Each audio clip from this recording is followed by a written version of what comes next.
principles of freedom, rational self-interest, and individual rights. This is the Yaron Brook Show. All right, everybody, welcome to Yaron Book Show on this Tuesday. Well, it's nighttime here. It's probably afternoon where you are if you're in the United States, and probably evening in Europe if you're like me in Europe. Today is day 3 of the trip. I am in Vienna. I thought we'd talk a little bit about the trip, about Vienna, about the event tonight, and get you updated on what is going on. As I told you, as I travel through Europe, I will be doing these shows. They'll be a little shorter.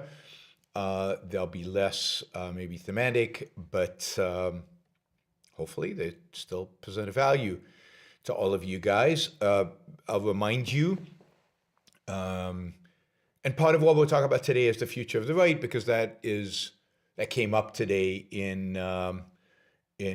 my debate, conversation, however you want to consider it, and I got some good news today. What I think is good news, we'll see. So I'll share that. I'll share that with you about good news about the future of the right. That's a good thing.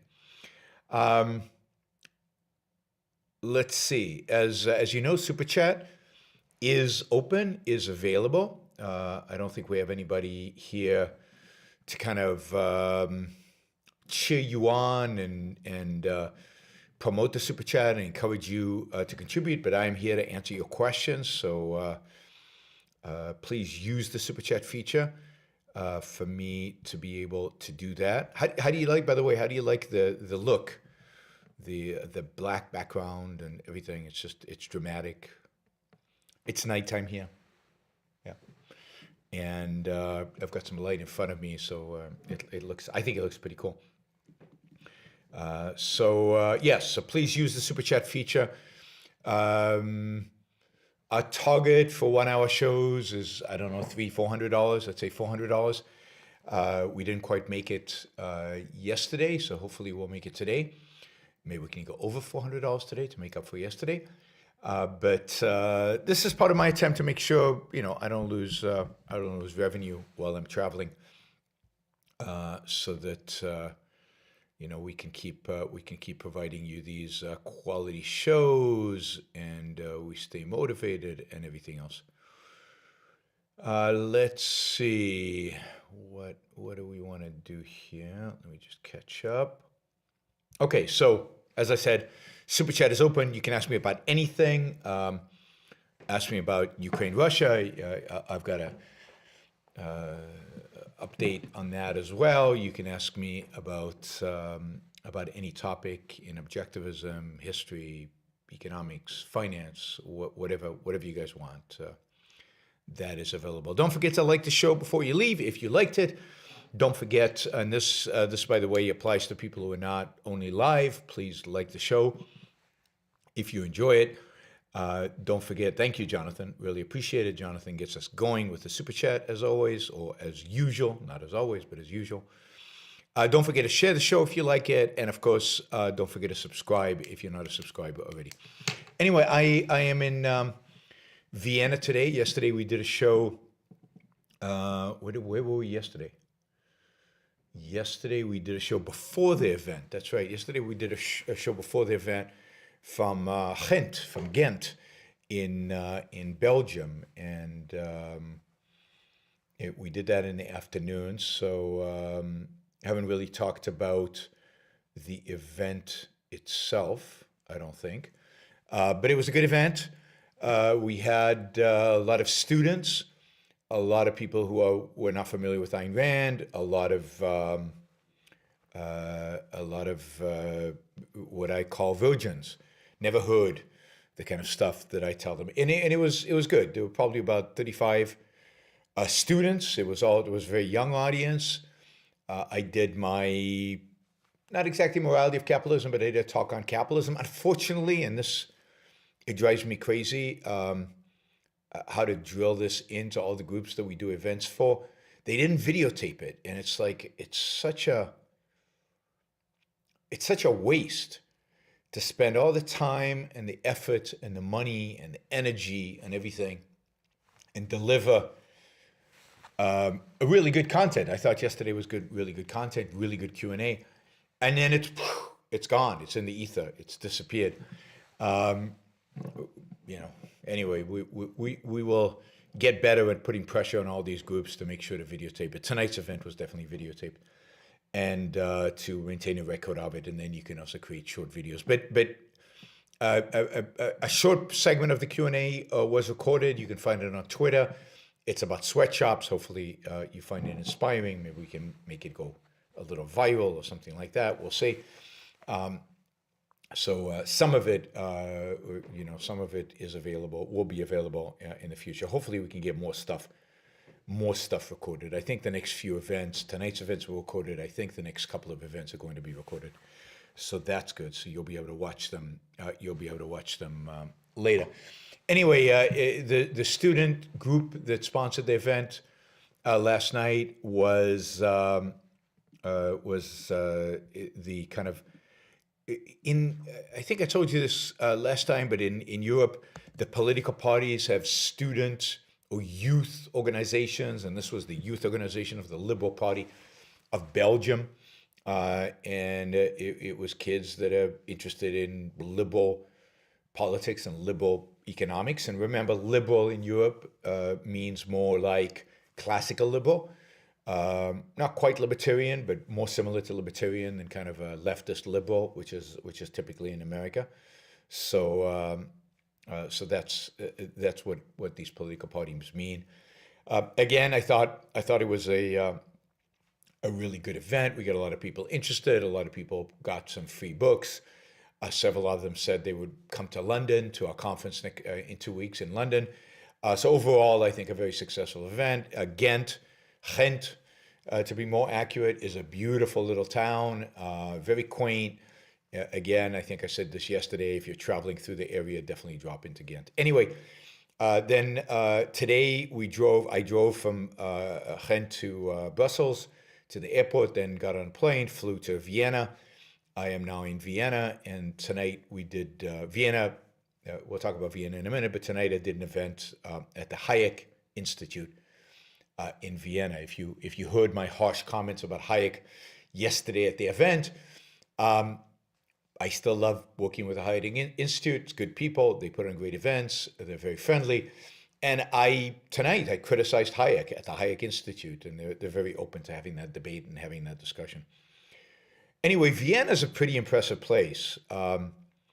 Vienna, of course, is a city that is an imperial city. It is a city that it was where the rulers of the Austrian-Hungarian Empire sat. It was the Habsburgs. This was maybe the most influential political entity in 18th, 19th century Europe, leading into the 20th century. Vienna is a magnificent city of big buildings. It's very, again, imperial, wide streets. The old city has kind of narrow alleys and so on, but generally it gives this impression of, yeah, we have an empire. This is an imperial city. There's no mistaking that, particularly if you go afterwards to Prague or to Budapest, which are clearly satellite cities of Vienna. And you see the difference between the two, and just the ambition of Vienna is astounding. The museums here are terrific. There's a beautiful, beautiful opera house, actually exactly pretty much across the street from my hotel. I walked by there today, and there's some terrific museums, particularly one art museum just outside of town, which is truly stunning and has some of my favorite paintings in it. So I like Vienna. I like Austria generally, in spite of the fact that I generally do not like German. I don't like hearing German. I don't like Germany, but I find that, I don't know, it's somehow that oppressive nature of the German language is not quite as evident in Austria. So tonight, let me tell you quickly about the event tonight, and then we'll get to, I see there are already a bunch of questions. But let's see. Yeah, a bunch of questions, but very little dollars. So don't forget to use the super chat to support the Iran Book Show. during this period where we're not doing very long shows and not doing on the regular hours, so we're not getting a lot of our supporters. So when you are on live, it would be great if you supported the show.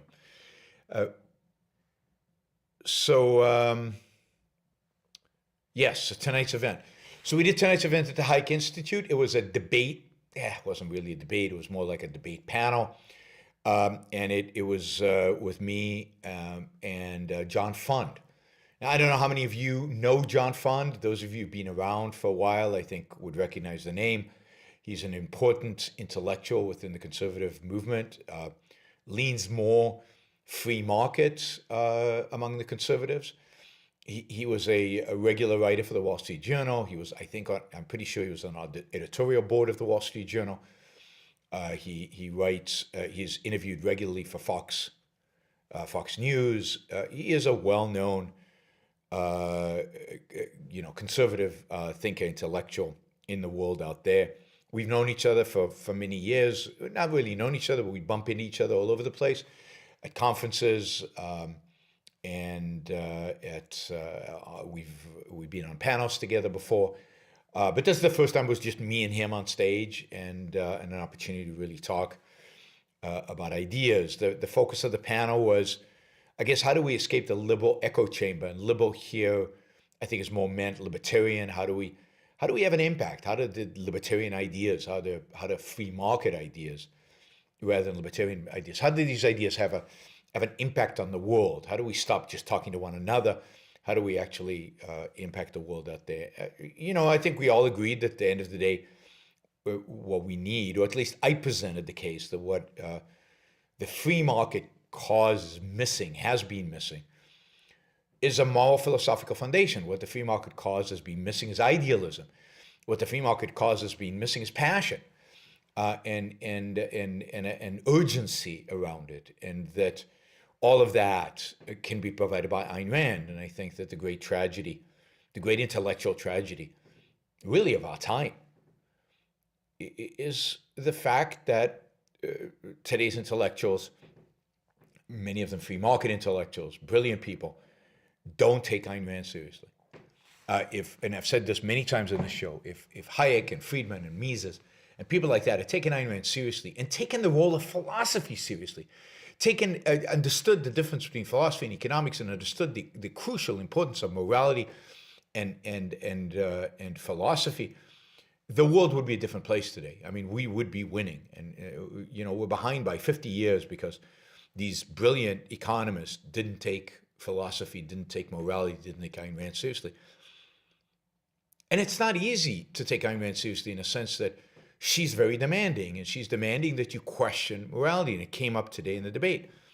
What Rand is doing, what I am doing, I mean, I'm not comparing myself to Rand, but me as a student of hers are doing, is challenging the Judeo-Christian ethics.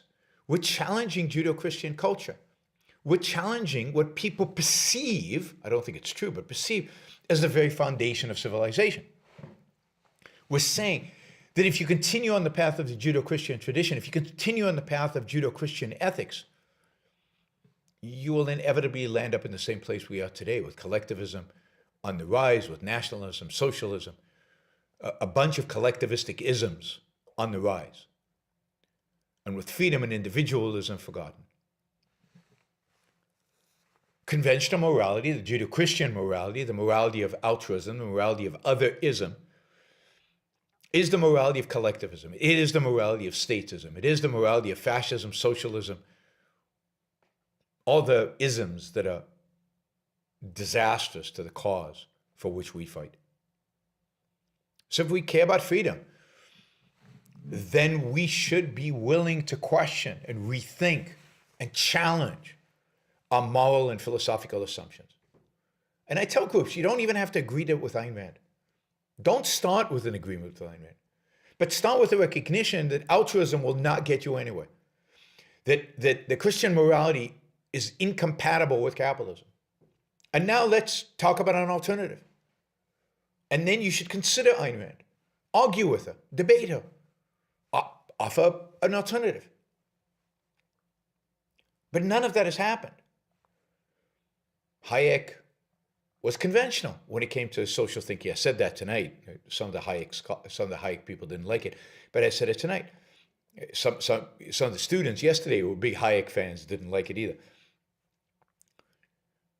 But Hayek didn't challenge the convention. Hayek didn't challenge the morality of the time. And as a consequence, of the great thinker of his time, the person most admired among liberal thinkers, won't challenge it, well, none of his students challenge it.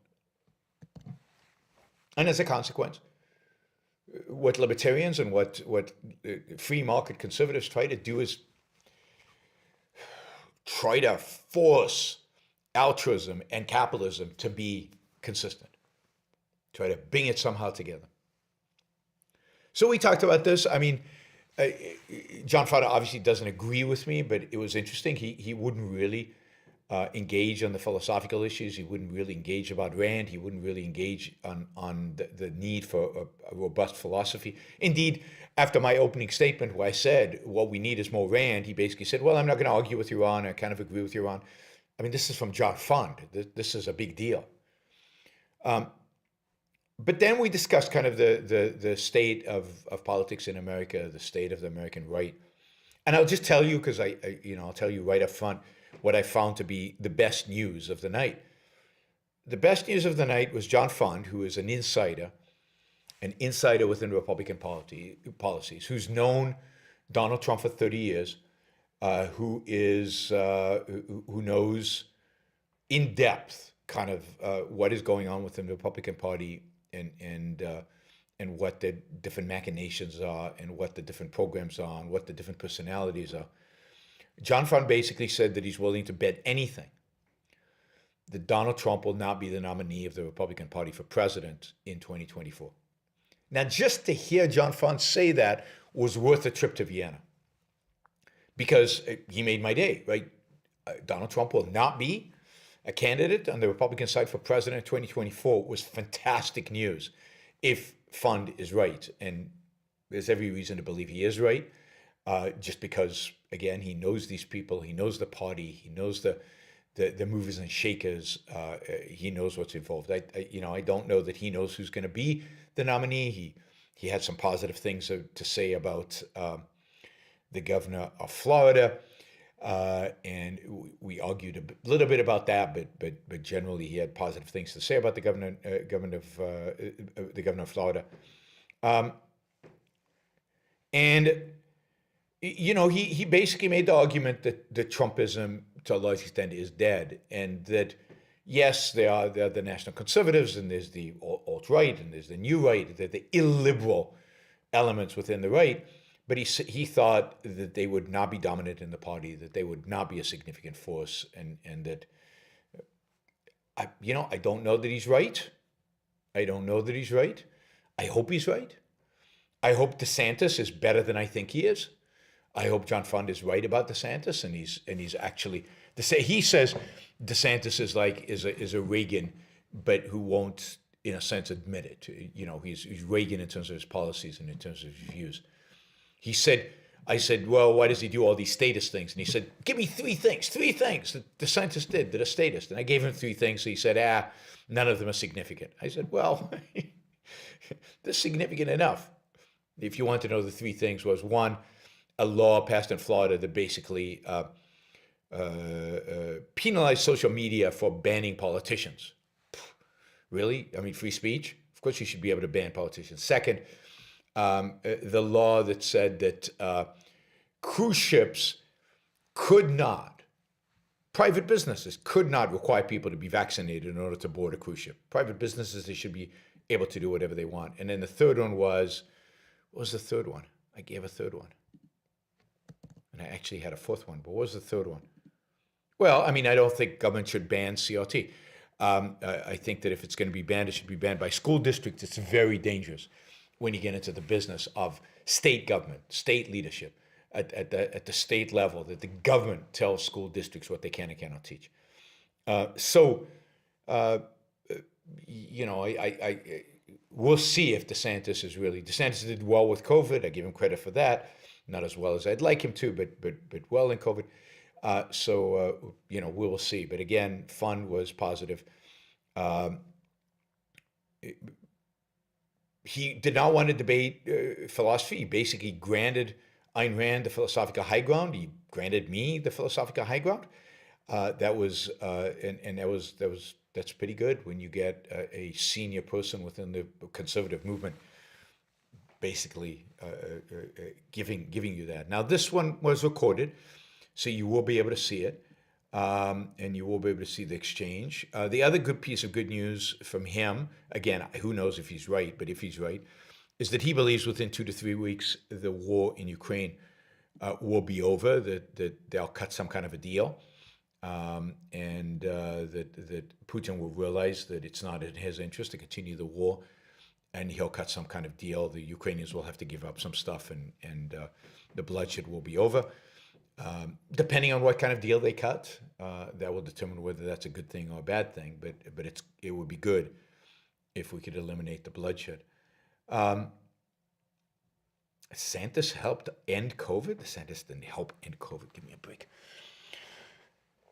DeSantis didn't regulate COVID like crazy. He didn't have lockdowns, at least not later, early on. Everybody did, but and it didn't have the mask mandates and didn't have other mandates, but that didn't help end COVID. That just was the right policy to have.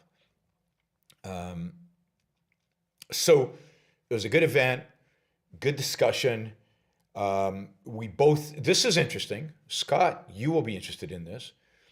Both John Fund and I agreed. The basic thing we agreed was that the left cannot win. His whole argument was that the wacky left is too wacky for the American people. And he's the first kind of person I've heard talk about this. He basically said the American people will never go for woke. They'll never go for CRT. They'll never go for this stuff. The wackier the left gets, the more the American people reject them. So we basically completely agreed on the fact that the left, the more power they got, the more influence they got, the more they pressed their agenda, the less the American people liked them. He thinks that the midterm election in 2022 is going to be a massive gain for Republicans. I mean, the betting odds right now for the 75% of Republicans take back the Senate. So the left is going to be politically impotent. They cannot win elections as long as they advocate for a wacky agenda. The only reason Biden won was because he was running against Trump, one.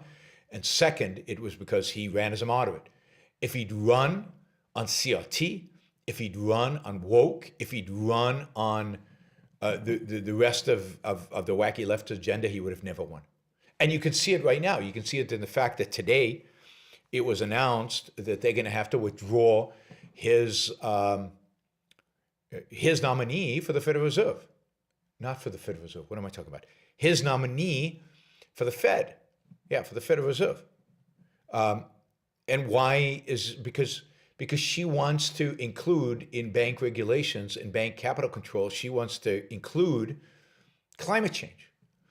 And they don't have enough votes to get it passed. All they need is 50. And the reason is that Manchin, one Democrat, basically said, I'm not voting for her. And by doing that, he basically crushed her nomination. And this is not the first time. We know that others have been rejected. They cannot get their agenda passed politically. And it's only going to get worse for them because the Republicans are going to take the Senate.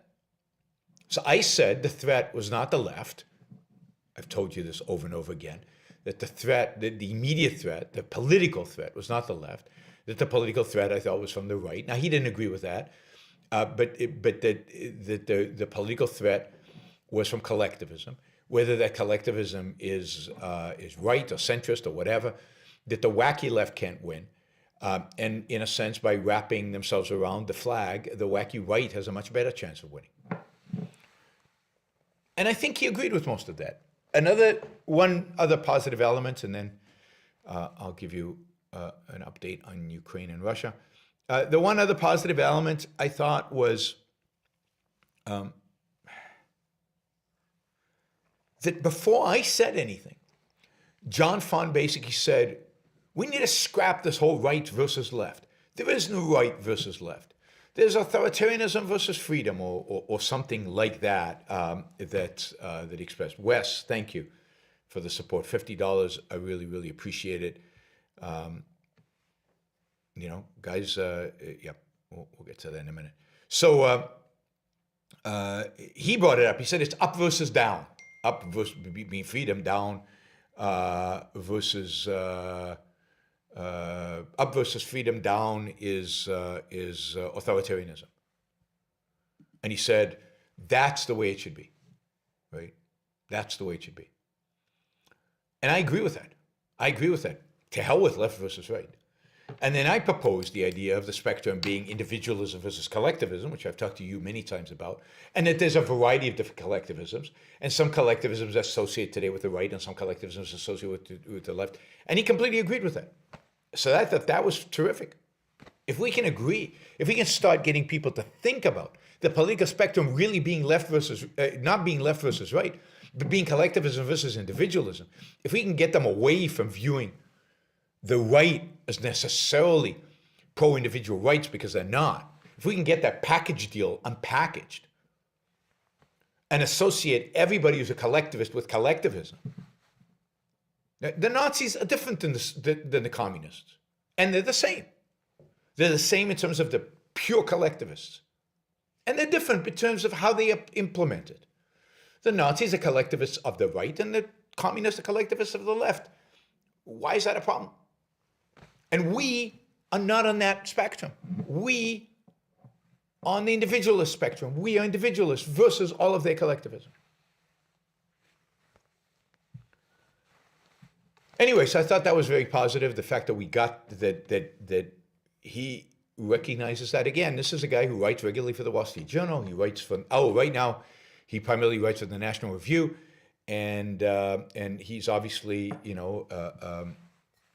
on Fox regularly, and a very, very, very influential conservative. He was actually taking a train tomorrow morning to Budapest, and he has arranged to cross the border into Ukraine and kind of do a podcast from Ukraine and get some television video shots and all of that from Western Ukraine. So that's a good publicity stunt. Maybe I should have done that. Maybe next time. I don't think my wife will approve. Anyway, that was the event tonight. So I thought it was worthwhile. Audience relatively small, but we did get a video. We'll get the video up. And again, I think the conversation with John Fund, the fact that he's positive about a lot of what I say, the fact that we agree on certain things, I think is very, very, very, very positive in terms of influence on people within the Republican Party, people within what's considered the right. Left and right comes from post-French Revolution, where one political party sat on the right of the speaker and one political party sat on the left of the speaker, and they were the right and they were the left. Neither one of those parties, in the origin of the term left and right, were pro-individual rights. So right at some point became synonymous with individual rights, with capitalism, but for a very short period of time, and it's certainly not synonymous with that today. That's why we need to scrap the entire spectrum. It's meaningless, and it does damage because we're associated. We are on the right, and the National Conservatives are on the right, and the neo-Nazis on the right, and everybody's on the right. It doesn't make any sense.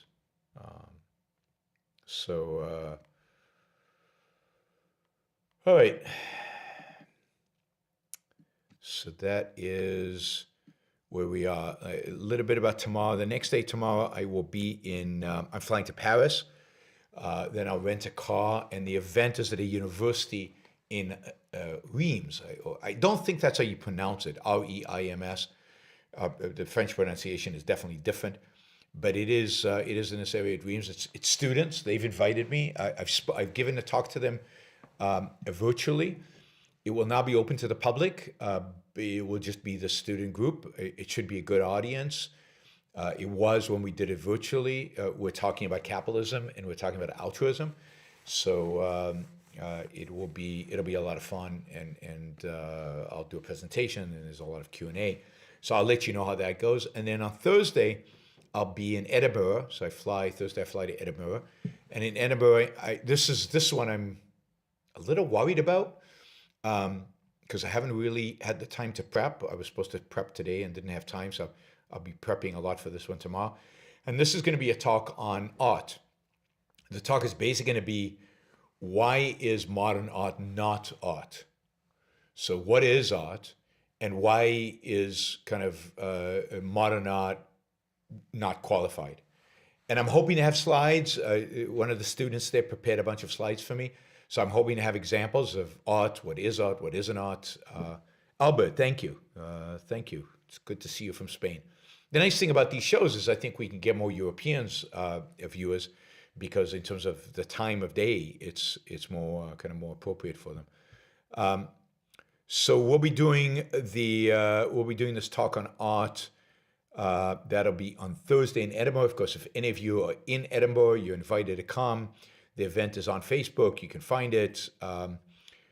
It'll be a fun event. I think it'll be a fun event, and I think it'll be maybe the best attended event of all the things, which is interesting because I'm known as a speaker on capitalism, and I might get the best attendance when I speak on art. It is put together by the Classical Art Student Association, a student society or something like that. So that'll be a lot of fun. And then from there, I travel to Israel. I'll do a number of shows. If the internet connection is good, I'll do a number of shows from Israel, and we can talk about a bunch of topics on those shows. But I'm also doing 2 events in Israel, one in Beersheba and one in Tel Aviv, and hopefully those of you in Israel are knowledgeable about this. Okay, quick update on Ukraine and Russia. I mean, there's not much to update. Russia is making very little progress from what I can see. Ukraine, it continues to utilize the weapons that it has very effectively. Russia has been attempting to get the Chinese to resupply them with weapons and with parts. The Chinese are very hesitant to do so. Last I heard, the Russians were asking the Chinese for drones, which is interesting because their pilots are getting shot out of the sky, and they'd rather use drones. We'll see if the Chinese supply the Russians with drones. But it's interesting, isn't it interesting, that in the 21st century, the Russian army doesn't have their own drones? I mean, drone technology has been around for a long time. Drones carrying missiles has been around since the 90s, for 30 years probably. And consistent with everything I've told you so far about the quality of the Russian army. Again, I'm waiting for the apologies from all the people who told me I didn't know what I was talking about. They really don't have drones. I mean, the Ukrainians have drones. They have 6. The Ukrainians have 6 Turkish drones that have proved very effective against the Russian army. And indeed, as I told you, these Turkish drones were used in the war last year between Azerbaijan and Armenia. And the Azerbaijanis, who had the drones, won that war because of these drones. So these drones are very powerful weapons, very effective, and a big part of how the Ukrainians are stopping some of these convoys is by destroying them from the air, or shooting a significant number of them from the air. I understand that Zelensky is going to address a joint meeting of Congress. We'll see what he has to say. I don't expect any surprises there. Again, he'll call for a no-fly zone. As I've told you before, a no-fly zone is basically a declaration of war. There's no difference. If NATO wants to go to war, then it should go to war. A no-fly zone is neither here nor there. The first time NATO shoots down a Russian plane because it's violated the no-fly zone, that's war. So if you're going to go to war, then plan for war, execute war, and win the war as quickly as possible. And no flying zone is just, yeah. I mean, if you're not willing to risk war, and I don't think we should, because of the nuclear capabilities that the Russians have, then a no-fly zone doesn't make any sense. But he will ask for that. So I think the situation right now is. The Russians seem to be kind of digging in. I think they're very, very reluctant to go into Kiev. They what I think they'll try to do is bombard it from afar and scare the bejesus out of the Ukrainians. I think they still foolishly hope that the Ukrainians will give up, that they can inflict enough pain and enough suffering. They have not been able to encircle Kiev, which was, I think, their original plan. I thought the original plan was for the Ukrainians to surrender, but the next plan was to encircle Kiev. They have not managed to do that. They're in the northwest and they're in the northeast, but they really don't have the south and they don't have the west, which are the supply lines that provide supplies to Kiev. If the Russians continue to fight, this could go on for months and months, and what will happen, and what's already happening, is that Putin is going to become more and more brutal, and more civilians are going to die. I think more likely than that is that some political deal happens. We'll see. I think at the end of the day, Putin can't afford to have this drag on forever. I'm not sure political resolution will reduce all the constraints being placed, all the sanctions being placed by the West on the Russian economy. The Russian economy is a disaster. The Russian stock market is still not opened. Who knows when it'll open? And the reason is that if it opens, there's a good chance that the valuations there will drop they've already dropped significantly. They'll drop to close to nothing. And I don't think anybody wants to contemplate. The Russians want to contemplate what happens there. The sanctions are expanding. The European Union has probably inflicted the most rigorous sanctions they've ever done, in spite of the fact that they have not stopped buying oil and gas from Russia, which is one of the most bizarre political phenomena ever. We think you're a monster. We don't want to have anything to do with you. We're freezing all your assets. We're freezing all your rich people's assets. Oh, but we'll buy your oil and gas. Just bizarre in so many ways. So that's where we are. I'm happy to keep doing these updates, particularly if I learn new things. But right now, not much is happening. Ukrainian spirits are still high. I think there's still work to be done. I still see this crazy idea that Russia was in the right and that NATO was infringing on the rights. Quite the opposite. There's nothing right about what Russia has done. There's nothing related, in a sense, to NATO. This is about a greater Russia. This is about recreating the Russian Empire. This is about Putin's megalomania. This has nothing to do with NATO, in a sense. This is an attempt to take Ukraine before it becomes a member of NATO, because he knows he can't take on NATO. And it's an attempt to intimidate and hopefully be able to force NATO's hand into, handing over the Baltic states to Russia, something that obviously will not happen. But this is just a thuggery. Essentially, if Poland and the Baltic states and Ukraine and all these other countries are sovereign countries, if they're sovereign countries that can determine and should be able to determine their own destiny, and if they're basically free countries, not as free as I'd like, not as free as you'd like, not as free as other European countries, but Baltic states maybe are, but Ukraine wasn't, but basically on the axis of freedom in that direction, then they have every right to decide who to align with and what alliances to join and what alliances not to join and who to sign security arrangements with and what to do. And it's not of Russia's business. It's not of any country's business. So no, that whole excuse that people are repeating and repeating and repeating, particularly on the right and on the wacky left, is pretty disgusting and just false. And it basically sanctions. It sanctions it sanctions Putin. It sanctions his authoritarianism. Somebody says 40,000 Syrian volunteers are joining the Russian army. I'm not worried about the Russian volunteers. What's their incentive? They're getting paid. Beyond getting paid, they're mercenaries. But they're not particularly mercenaries that are particularly sympathetic to the Russians or particularly sympathetic to anything. They're there because they're being paid. They're there, I don't know, maybe because they're being forced to be there. It's hard to tell exactly what it means that they are mercenaries. Syrian fighters are not exactly known as great fighters, right? Again, the Syrian army, Syrian fighters have been ones that Israel has defeated over and over and over again. I'm not particularly worried about Syrian fighters, not against the Ukrainians, not against not as long as the West continues to provide them with the superior arms and the superior technology. There's just no motivation there. They're motivated to go in and pretend they fight and get paid and save their skin and get home as quickly as possible. That's what mercenary armies are like. I mean, it's very difficult to win wars with mercenaries in a modern world.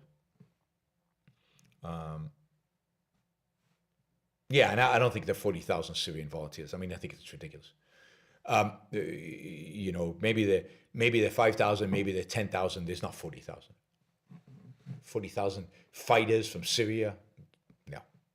I can guarantee you that is not happening. Yeah, not to mention that they're going to have to fight in a climate that they're not conditioned to and not used to. Let's see. Yeah, so that is my update on Ukraine. Let's see what other questions we have here. And all right, so the super chat is open. I have not kept track with how much money we've raised so far. You know, if I had a guess, it's less than $200.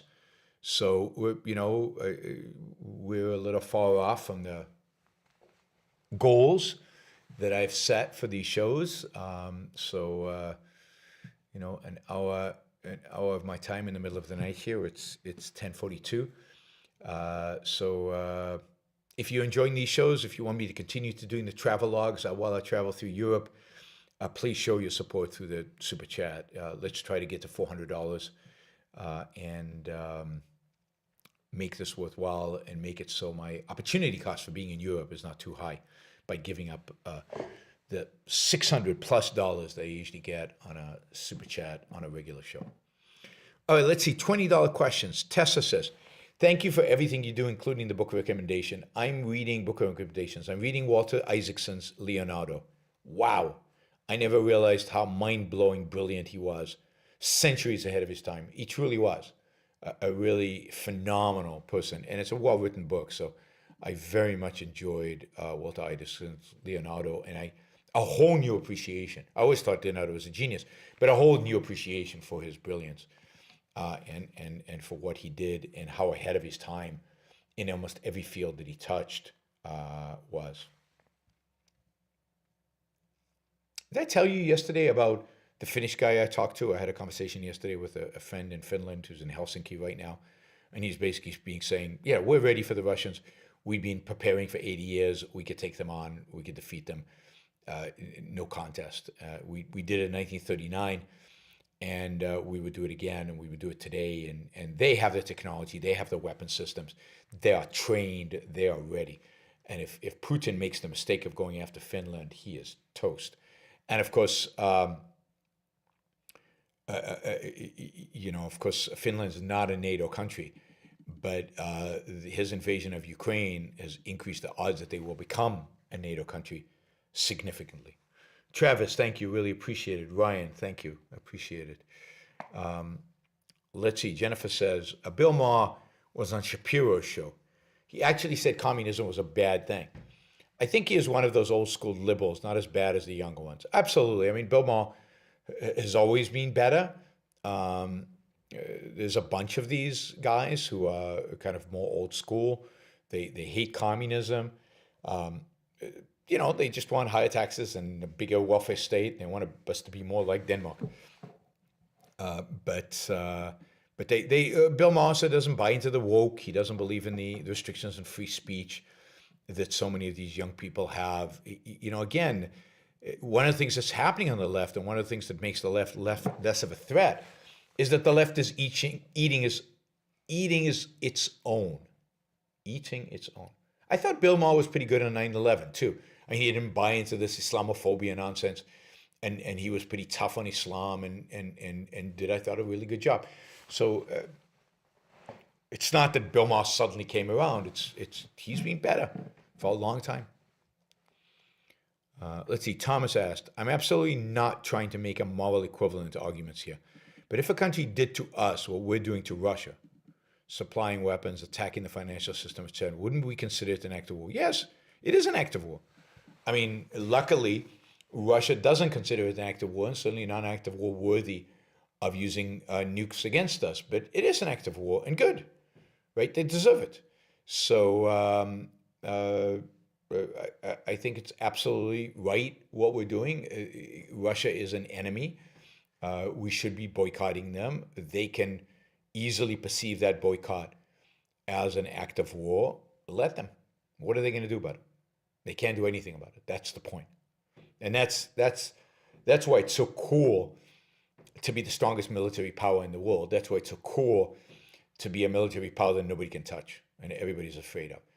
Now, the only danger is Putin using nukes, but Putin's not suicidal. Putin is not suicidal.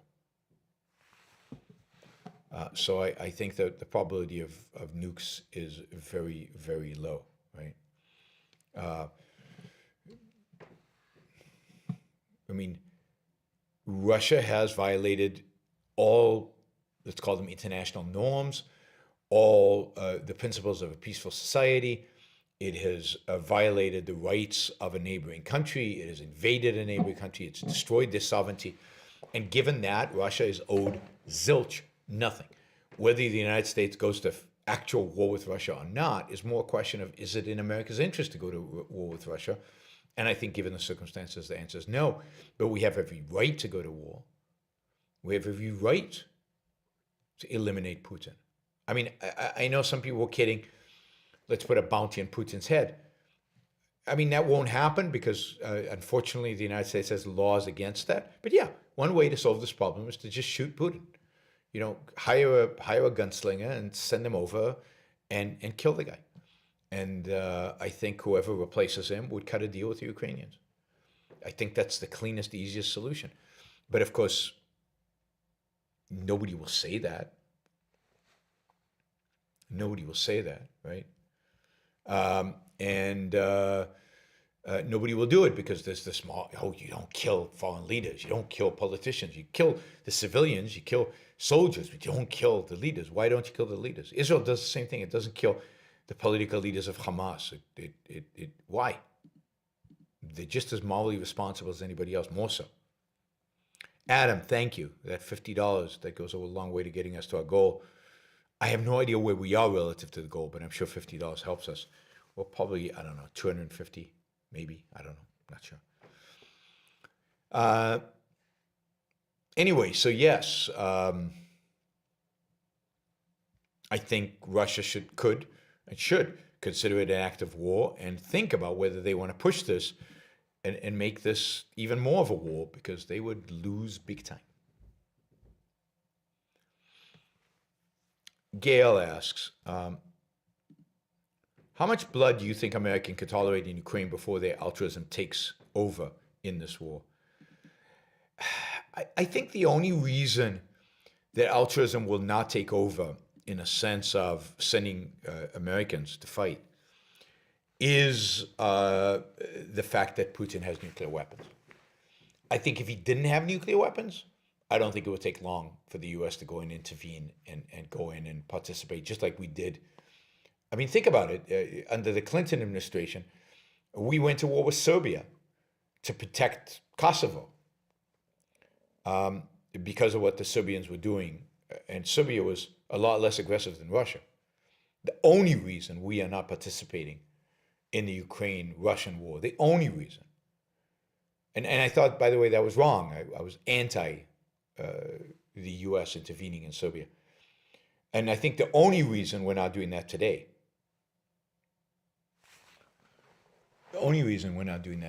is because Putin has nuclear weapons. And no American president wants to risk that. They don't want to risk a nuclear war. So while I think the altruism is tugging hard, you're seeing it both on the right and on the left. You're seeing voices saying we should intervene, we should go in, we should do a no-fly zone. I think, and I hope this continues, that cooler heads who realize the danger, who are probably just as altruistic, but maybe a little bit more pragmatic or practical, realize that what the cost is. Yes, we can pursue our moral idealism, but there is a real cost, and the cost in this case is nuclear war. Now, again, I don't think Putin would go there, but I don't think anybody's willing to risk it, right? Even if Putin just uses tactical nukes in Western Europe, hundreds of thousands, if not millions of people will die. Ryan says, what is the future of sanctions regardless of the war's end? I can see a real momentum to continue sanctions until Ukraine is liberated, which could take years. I also could see cronyism eroding sanctions over time. Yeah, I mean, it's hard to tell. Look, we still have sanctions on Cuba. We still have sanctions on. We still have frozen assets of Cubans in the United States. And that's from 1960. That's 60 years ago. We still have sanctions on Iranian money, on certain Iranian businessmen, on enterprises, and that was 1979. And basically, we're not going to eliminate. I don't think the West will eliminate the sanctions until at least some semblance of normalcy returns, and there's at least some semblance of a independent Ukraine. You're right. There'll be a lot of cronyism. There'll be a lot of effort to try to eliminate the sanctions. Remember, a lot of the sanctions are voluntary. A lot of these companies are leaving Russia, not because it's the law, but because they're choosing to do so. They might go in sooner.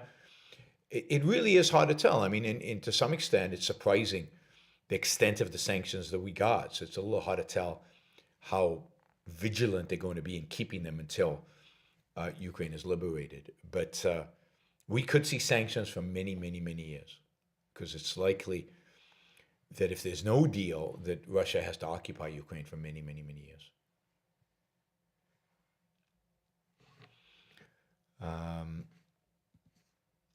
All right. Stefan asks, you've talked about overcoming rationalism. Could you expand on that? How did rationalism negatively affect you personally? How did you overcome it? I mean, the way to overcome rationalism is, it requires work. It's to identify it in yourself. It's to identify the floating abstractions and the floating concepts that you have, and then to do the work to tie them to reality, and to start training your mind to focus on reality, to start with the facts, not to start with assumptions, not to start with an objectivist principles, but to start with the facts of reality that give rise to the principle. So, and that requires, we all study philosophy because we study objectivism as a philosophy, because that's what inspired us. That's what got us really excited in Ayn Rand. But what we need to supplement it for, if you really want to get these concepts, if you really want to make them yours, if you really want to avoid the rationalism, then what you have to do is you have to really, you have to study history, and you have to, look around the world and read different things and engage with different ideas.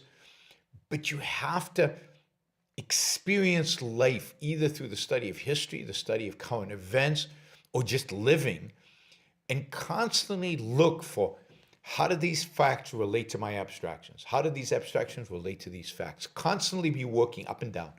Constantly be thinking about, how do I take these abstractions and concretize them and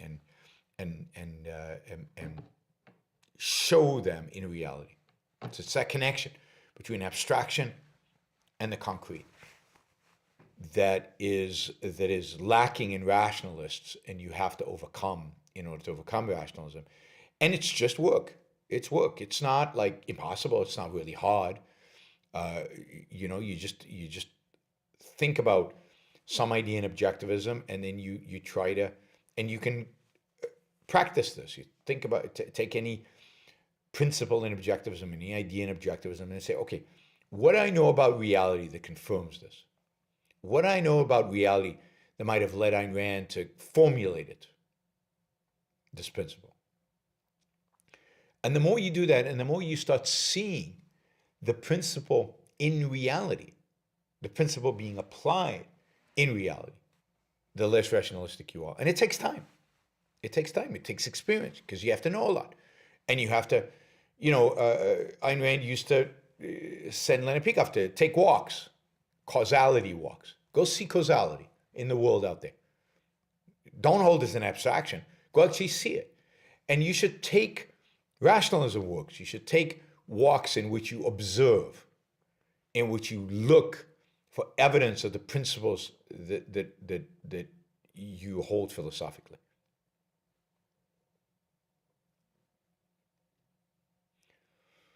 Okay, Keto writes, I guess that's from Norway. Zemlinsky's new tax reform, instead of VAT and income tax, we give 2% turnover rate and simplified accounting. We set a voluntary single tax for small businesses, meaning please pay if you can. You can't, no questions asked. Great. I mean, at the end of the day, that I think is how you tax everything, is you make it voluntary. But for that, you need a small government. And how serious is he about this? I mean, is this something that is passing parliament? Is this something just for the war? Is this his long-term plan? What is this? I mean, right now he's getting so much foreign aid probably that he doesn't need to raise tax revenue. It's not like the government is providing services, just defense, and most of that defense is probably funded by the foreign aid. But yeah, we should get rid of income tax. We should get rid of VAT. We should have some kind of standard for what kind of tax people are expected to pay, and ask them nicely. I know that sounds like a fantasy, but yes, taxes should be voluntary. Okay, but that's brilliant if that is hopefully he'll carry that into peaceful Ukraine and not just make it a wartime thing. All right, let me make one last appeal for super chats. Only $20 or more, nothing less than $20. We've got a lot of questions, and I don't want to go too much longer. It's already 11 p.m. here, and I do have a flight to catch in the morning. But I would like to get to $400. So if anybody wants to do 50 or 100 or 150 or 300 or 500 or 1,000, it's a good time to do it. It's a way of supporting the show. Maybe right now we're getting to people who don't usually listen to the show live because it's at an odd time from the perspective of people on the East Coast and the West Coast and Europeans. So please jump in if you can to support the Iran Book Show, to support what I do, to support my travels, to support my doing this show. And all of that. So thank you in advance for everybody who can support the show. If you want to ask a question, $20 or more, but you can also use the super chat just to support the show. Darius asks, what do you think of paleocons, i.e. the more traditional right? They are larger than the individual's libertarian right. I hate paleocons. I mean, paleocons is where, in a sense, the national conservatives have come from. It is Pat Buchanan. It is xenophobic, anti-immigration, anti-trade. It is leftist when it comes to economic policies. It is about religion in politics and the bringing of religion in politics. I mean, it's the worst element on the right, and it's the fountainhead of all the bad, forces within the right. So paleocons are an enemy. I think they are a significant enemy of those of us who believe in individualism. They are collectivists. They are statists, explicitly so. And we should fight them, just like we fight the left. They are unbelievably destructive to America and to everything that America stands for. Darius also asked, is it possible to book you for an event over Zoom? Yes. Write me, Yaron@YaronBrooksShow.com. Yaron@YaronBrooksShow.com. My rates over Zoom are much lower than in person. But yes, happy to do an event over Zoom. All right. Can also do live events. Just have to pay more. Brian asked, is the high bar of entry to invest in hedge funds due to the government influence or market forces? I noticed one of the reasons they are less regulated is because they only deal with the wealthy. Yeah, it's 100%. government influence. It's 100% government regulations. We're literally legally not allowed to raise money from people who don't have $5 million of investable securities. Only the rich can invest with us. And I think it's discriminatory. I think it's discriminatory, and it's an anti-poor or anti-middle class bill, and it clearly benefits the rich because, they're hedge funds that are really, really good. Doesn't matter. You don't have access to it. Only rich people have access to it. And it's paternalism. Hedge funds are complicated. Hedge funds are not as heavily regulated as mutual funds, although they're much, much more regulated than they were 20, 30 years ago. And the government needs to protect you stupid, idiot, non-rich people. Rich people can hire people to advise them. Middle class and poor people cannot. Therefore, they need to be protected by the government from making bad decisions. And therefore, there's a whole class of assets, that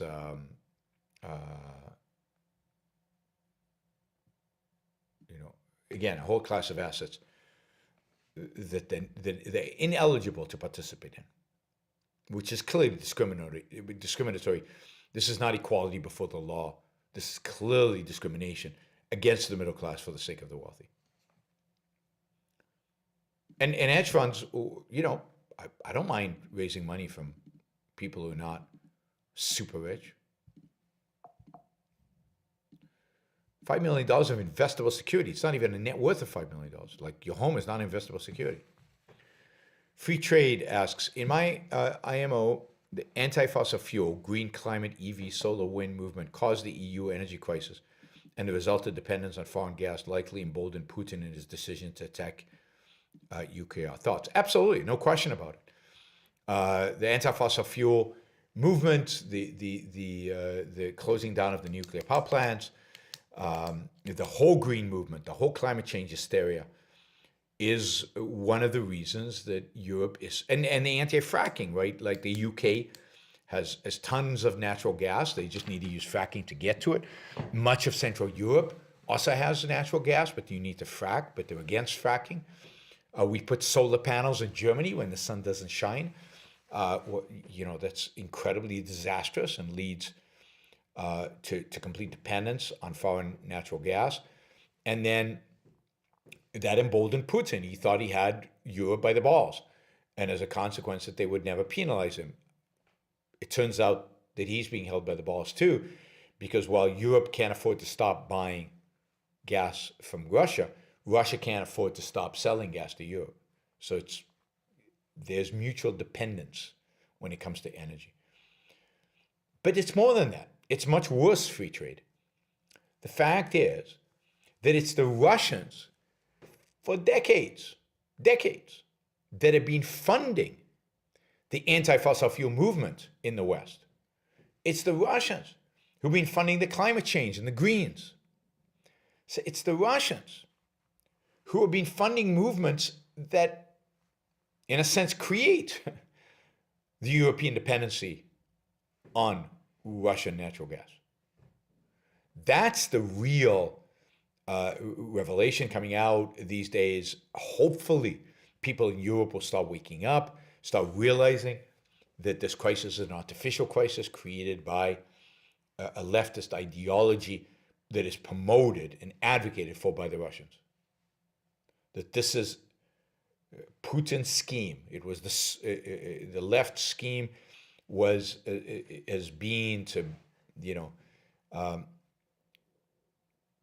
basically force the West into high gas prices, high oil prices, and all of that. And Russia funding all of this, it basically helps cripple Russia's enemies, the West. So it's anti-fossil fuel movement funded by the Russians.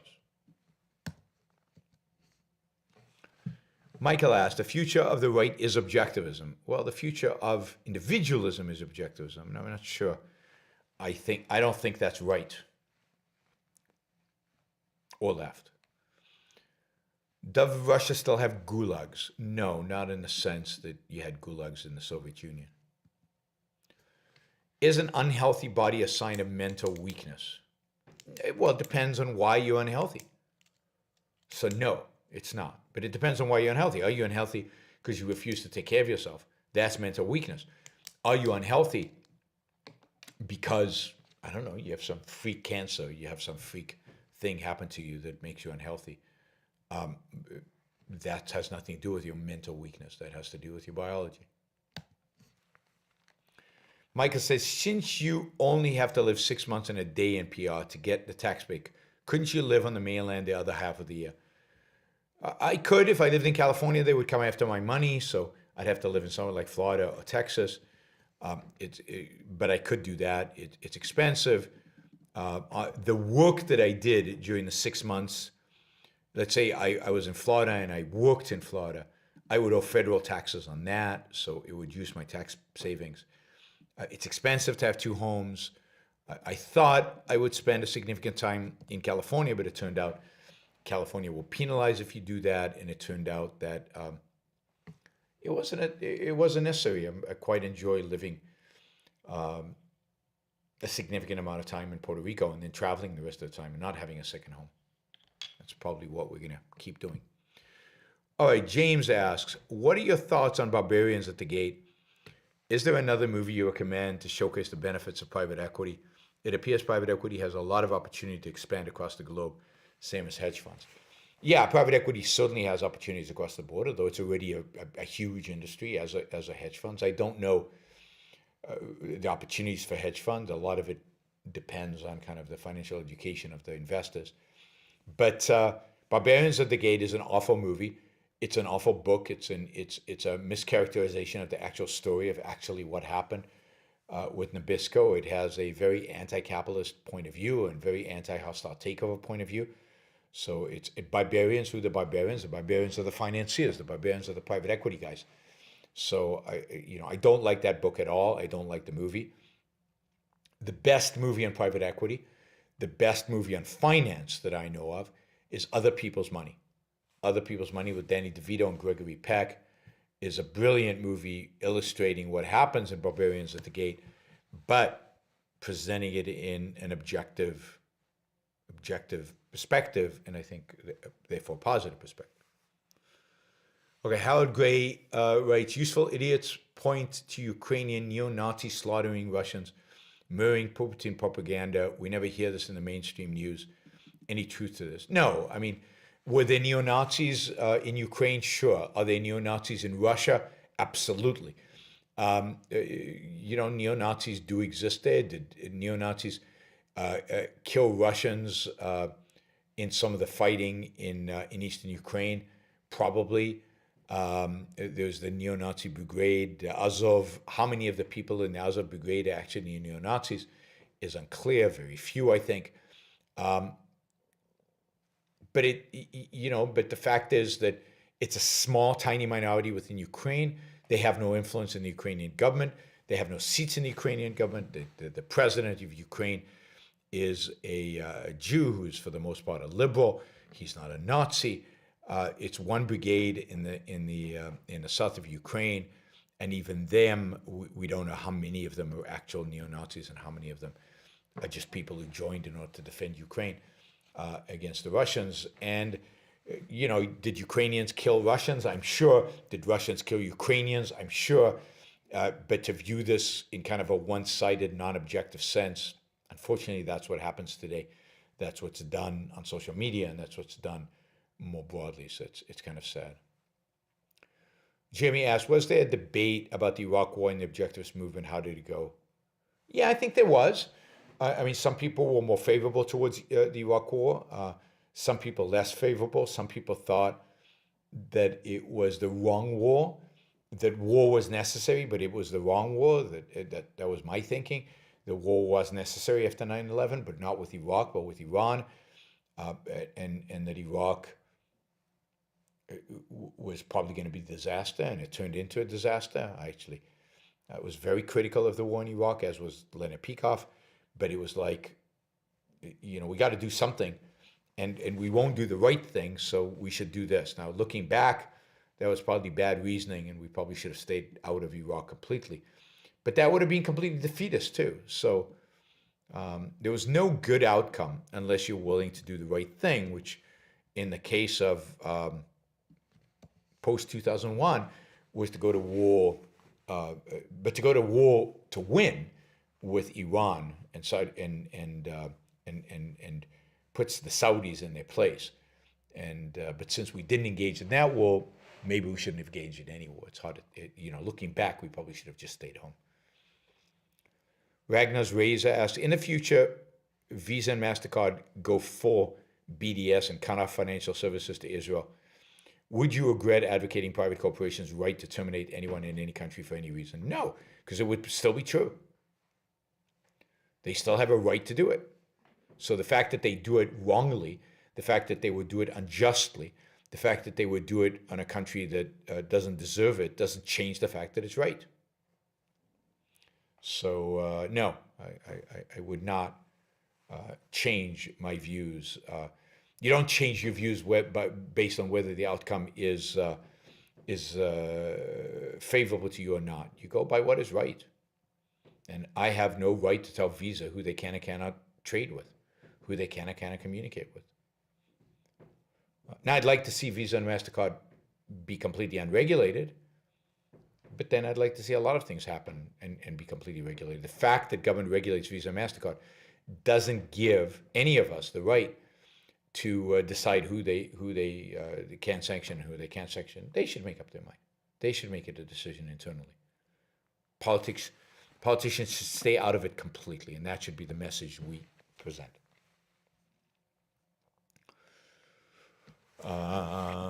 Let's see. James asks, thoughts on picking one dictator for another dictator in free trade, especially oil? Switching from Russia to Turkmenistan or Azerbaijan, is that capitalism? No, well, we don't have capitalism today. There is no capitalism in the world. But, we should trade with everybody. I mean, the only reason to stop trading with Russia right now is not because they're authoritarian, not because they're run by a dictator, but because they're an enemy, because they've attacked a sovereign state, because they've invaded another country. So you cut them off. But I don't have any problem with Americans trading with authoritarians. You can decide whether you want to or not.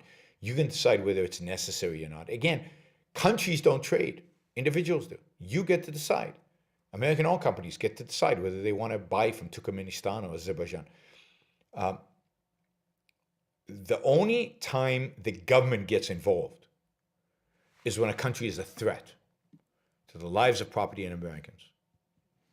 And you could argue to what extent Russia is a threat. But I've never advocated to not trade with authoritarians. Because we're not trading with authoritarians. We're trading with their people. Now, you as an individual might not want to trade with authoritarians. That's fine. And that depends on the product. But countries shouldn't have tariffs, shouldn't have sanctions, shouldn't have barriers to trade with authoritarian regimes unless those regimes are also enemies. Colt asks, well, what does seem to be some good news about the right, although I really see that as likely? Yeah, the good news about the right is that according to John Fund, Trump will not be the nominee of the Republican Party for president. I hope John Fund is right. I don't really see that as likely. I don't know. Yeah. On the Ukrainian front, I know some friends who personally funded drones for the Ukrainian army. Cool. That's excellent. Good for them. A friend of Aristotle writes, would you agree with the characterization that people who are non-objective are more so out of ignorance than hostility? No. I think that's a false dichotomy. I think they are non-objective because they're evading. I don't think it's ignorance. And I don't think it's necessarily hostility. I think it's just evasion. I think they're just choosing not to think. They're choosing not to look. They're choosing not to engage with the facts of reality. They're choosing not to open their eyes or to utilize their mind. So it's a choice, and in that sense, it's an immoral choice, and they're evading. So I think I don't think that to be objective, people are not objective because of lack of knowledge, out of ignorance. I think it's a lack of willingness to turn it on. Thank you for the $50, by the way. That's very generous. I mean, evasion is the enemy. It's lack of rationality, lack of reason, not engaging with their reason, going by emotion. That's what people do. And they don't do that out of ignorance. They do that. I mean, there's some element of ignorance. Nobody's taught them how to do it better. But they do it out of,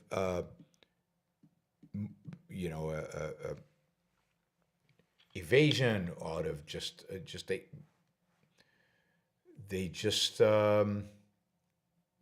it's easier for them. It's laziness. But that's what evasion is, in a sense. It's kind of a laziness. Okay, PB writes, as a moral code, altruism's simplicity makes it easy to grasp. Objectivism is not completely intuitive, even for its followers. How can objectivism win popularity when it's so hard to grasp? I don't think it's hard to grasp. The whole point of objectivism is, of the objectivist morality is,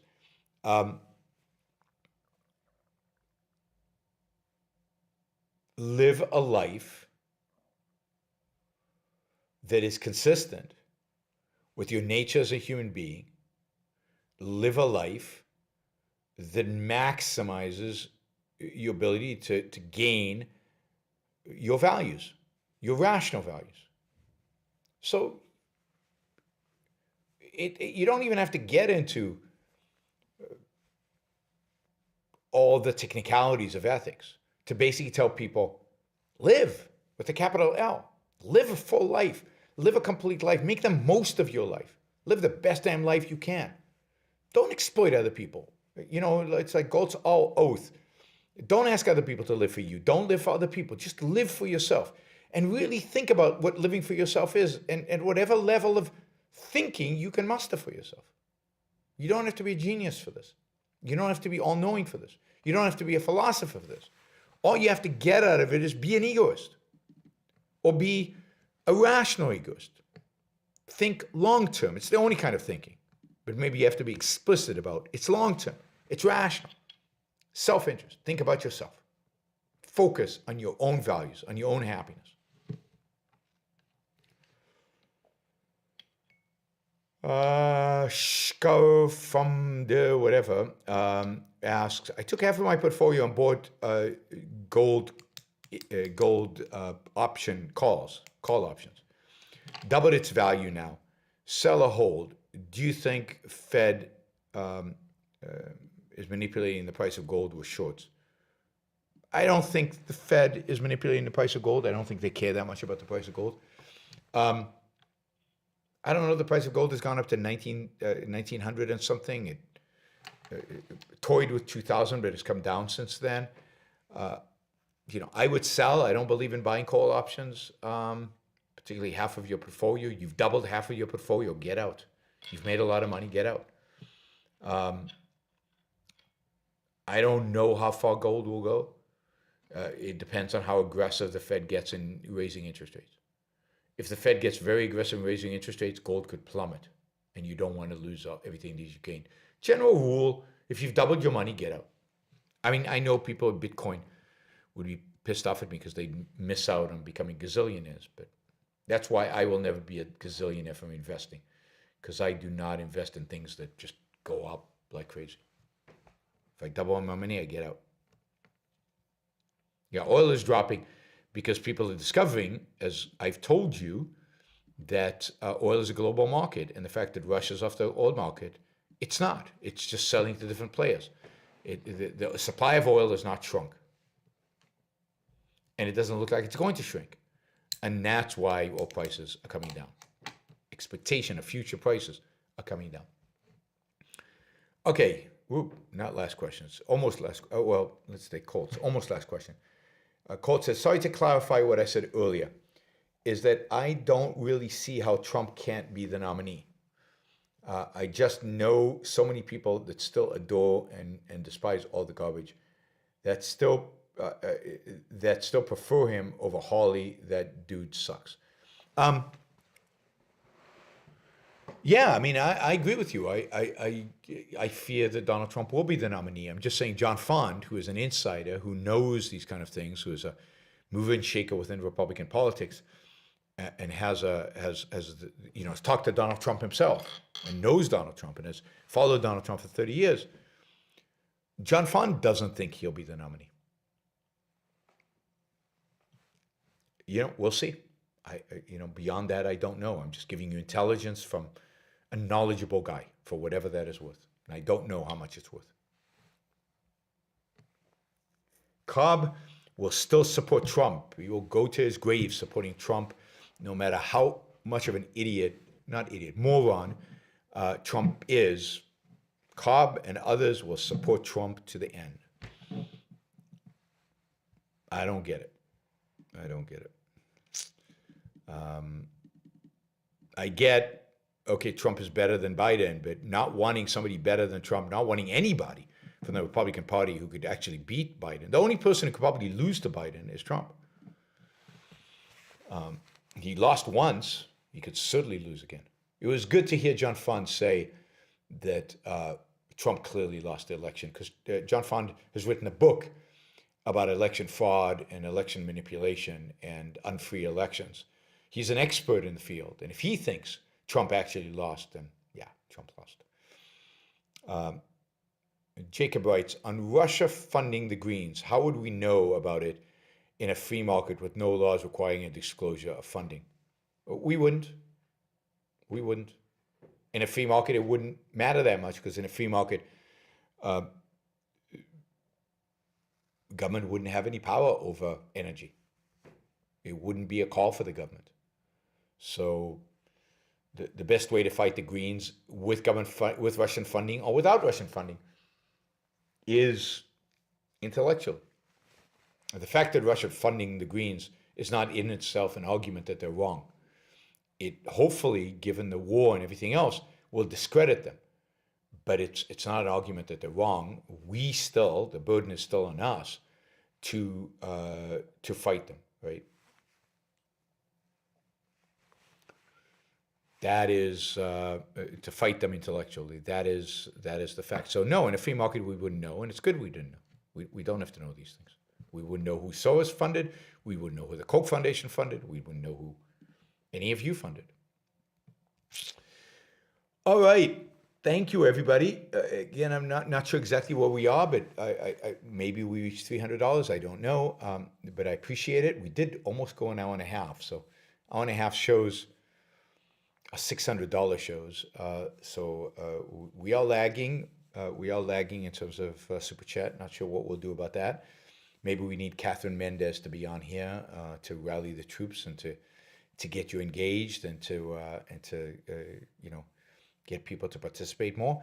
But good. You guys were great. Thanks for the questions. Thanks for the support. I really appreciate it. Thanks for making the show possible. Thank you for all the super chatters and for the monthly contributors. I don't know if I'll be able to do a show tomorrow. Tomorrow will be pretty tight. I have to get to Paris and back. I'll probably do a show from Edinburgh, maybe during the day. So it might be pretty early for you guys. So we'll see. I don't have an exact time. I might do a show on Friday from Israel if I have good internet connection. If I'm not too exhausted, I'll try to do a show when I get to Israel. And then I'll definitely do some shows from Israel again. Internet gods, the internet gods allowing. But I'm hoping, probably no show tomorrow, but I'm hoping a show on Thursday from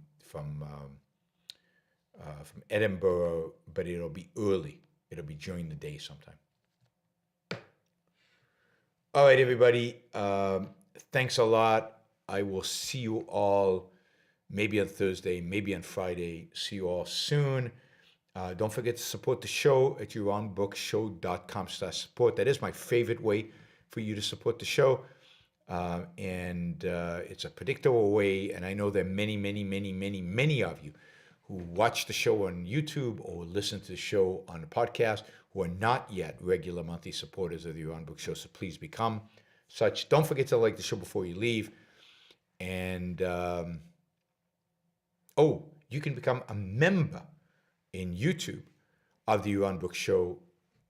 Click the join button and become a member. That'd be cool too. All right. See y'all. I'm going to have a good night. Have a good afternoon, night, whatever it happens to be where you are.